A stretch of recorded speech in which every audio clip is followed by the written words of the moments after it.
জীবনে সত্যকারের সফল হতে গেলে আপনাকে তিনটা গুরুত্বপূর্ণ ব্যাপার সবসময় মাথায় রাখতে হবে। ইনশাআল্লাহ আপনি সফল হবেনই।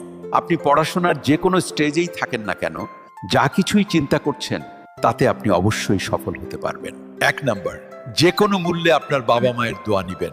আপনার মা যদি এখনো বেঁচে থাকেন তবে তার পায়ের নিচে বসে থাকুন। মায়েরা অনেক সময় বয়স বেশি হয়ে যাওয়ার কারণে হয়তো একটু উল্টাপাল্টা কথা বলতে পারে, এটা মনে একদমই কিছু নেওয়া যাবে না। তার পা ধরে আপনি তার কাছে মন থেকে ক্ষমা চান এবং মায়ের দোয়া নেন, দেখবেন আপনার জীবনটাই পুরোপুরি বদলে যাবে। আপনি উন্নতির কোন শিখরে পৌঁছাবেন তা নিজেও কখনো কল্পনা করতে পারবেন না, তাই বাবার দোয়াটাও অবশ্যই নিবেন। 2 নাম্বার গুরুত্বপূর্ণ বিষয় হচ্ছে অধ্যবসায়। এর সহজ মানে হলো কোনো কাজে হাল ছেড়ে না দিয়ে সবসময় সেটার পেছনে লেগে থাকা। একবার ব্যর্থ হলে 2 বার চেষ্টা করা, 2 বার না পারলে 10 বার চেষ্টা করা। অনেকেই আপনাকে হতাশ করে বলবে তোকে দিয়ে হবে না।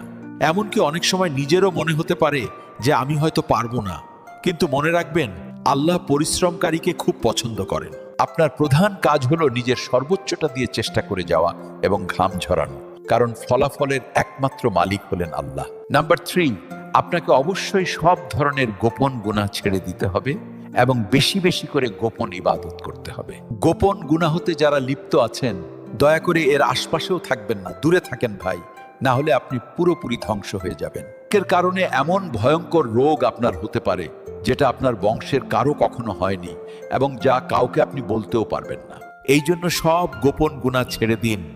আল্লাহ তাআলা আপনার উপর অনেক বেশি খুশি হয়ে যাবেন। তার ইবাদত করুন। আল্লাহকে রাজি খুশি করতে গোপন গুনাহ ছেড়ে তাহাজ্জুদের সালাত আদায় করুন। আপনার স্বপ্ন সত্যি হবে ইনশাআল্লাহ।